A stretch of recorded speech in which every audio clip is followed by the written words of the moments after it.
ایران نے $30 کروڑ کا امریکی ایئر ڈیفنس سسٹم ٹھاٹ تباہ کر دیا ہے۔ ریڈار کے ناکارہ ہونے کے بعد اب میزائلوں کو روکنے کی تمام تر ذمہ داری پیٹریوٹ سسٹم پر آ گئی۔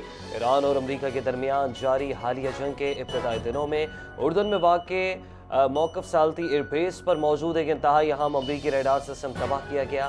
امریکی خبر رساں ادارے CNN کا دعویٰ، یہ ریڈار ٹھاٹ نامی جدید میزائل ڈیفنس سسٹم کا حصہ تھا جسے RTX کارپوریشن نے تیار کیا۔ یہ خلیجی خطے میں امریکی دفاعی صلاحیتوں کے لیے ریڑھ کی ہڈی کی حیثیت رکھتا تھا، امریکی حکام کی تصدیق۔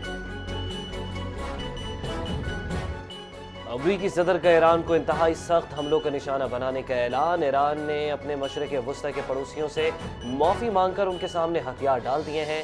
یہ وعدہ بھی کیا ہے کہ وہ اب ان پر مزید حملے نہیں کرے گا۔ ڈونلڈ ٹرمپ کا ٹروتھ سوشل پر جاری پیغام میں دعویٰ، کہا ایران نے وعدہ صرف امریکہ اور اسرائیل کے مسلسل اور بے رحم حملوں کے دباؤ کی وجہ سے کیا۔ ایران کے برے سلوک کی وجہ سے اب ایسے علاقے اور لوگوں کے گروہوں کو مکمل تباہی اور یقینی موت کے لیے نشانہ بنانا زیر غور ہے، جنہیں اس لمحے تک نشانہ بنانے کا نہیں سوچا گیا۔ مشرق وسطی میں کشیدگی کم کرنے کے لیے سعودی عرب نے بیک ڈور ڈپلومیسی تیز کر دی۔ سعودی عرب کے مشرق وسطی میں کشیدگی کم کرنے کے لیے ایران سے براہ راست رابطے۔ سعودی ولی عہد محمد بن سلمان نے یورپی ممالک کو بھی اعتماد میں لیا، جنگ روکنے کے لیے کردار ادا کرنے پر زور دیا۔ بلومبرگ کی رپورٹ میں انکشاف، سعودی ولی عہد اور برطانوی وزیر اعظم کے درمیان ٹیلی فونک گفتگو ہوئی۔ دونوں رہنماؤں نے ایران جنگ اور خطے کی صورتحال پر تبادلہ خیال کیا۔ سعودی وزارت خارجہ کی تصدیق، کہا شہزادہ محمد بن سلمان نے ترک صدر رجب طیب ایردوان سے بھی ٹیلی فونک بات چیت کی۔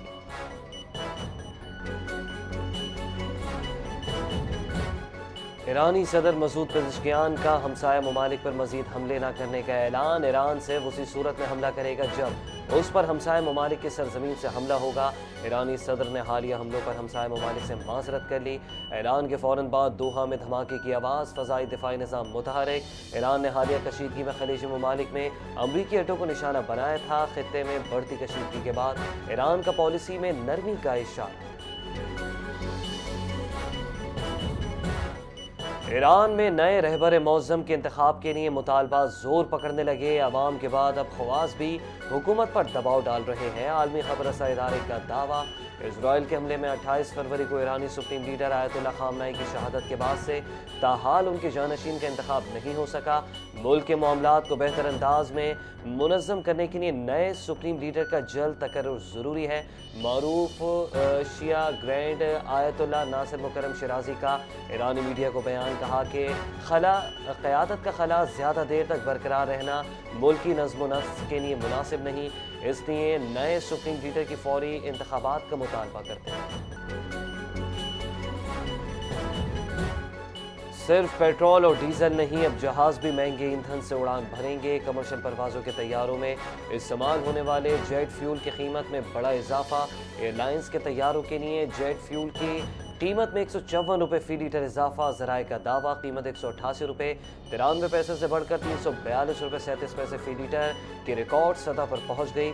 فیول کی قیمت میں اضافے کے باعث ایئر لائنز کے آپریشنل اخراجات میں نمایاں اضافہ ہوگا، ماہرین کا دعویٰ۔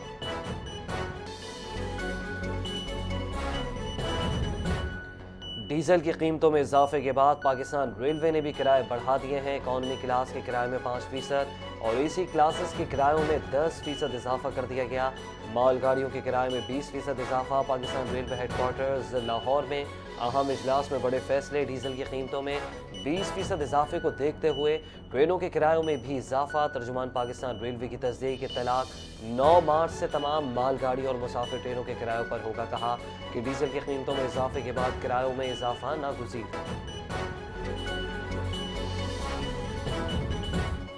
IG سندھ پولیس جاوید عالم اوڈو کی زیر صدارت صوبائی cyber security and crime investigation department کے قیام کی تجویز سے متعلق اجلاس۔ سینٹرل پولیس آفس کراچی میں منعقدہ اجلاس میں additional IGs، special branch DIGs crime and investigation سمیت دیگر افسران کی شرکت۔ اجلاس کے شرکاء کو SSP CTD نے صوبائی سائبر کرائم یونٹ کے مجوزہ نام اور اغراض اور مقاصد سے متعلق تفصیلی بریفنگ دی۔